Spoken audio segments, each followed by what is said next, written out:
Alhaja tuntun 2023 Alhaja mi náà torí Mẹ́kà Mẹ́dínà gan ní sáré ànábì.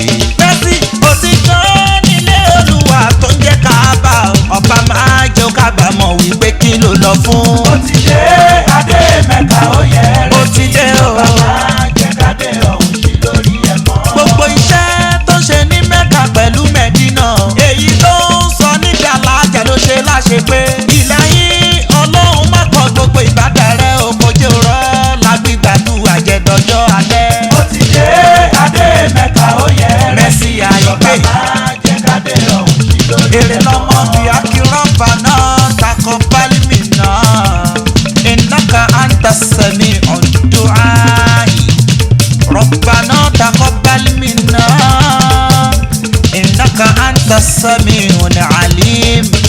Mercy Aigbe mo ní ó ti dé adé Mẹ́kà ó yẹ rẹ̀ kí ọba máa jẹ́ kádé ọ̀hún sí lórí ẹ̀bọ. ó ti dé adé Mẹ́kà ó yẹ rẹ̀ kí Alhamdulillah. kádé ọ̀hún sí lórí ẹ̀ mọ́.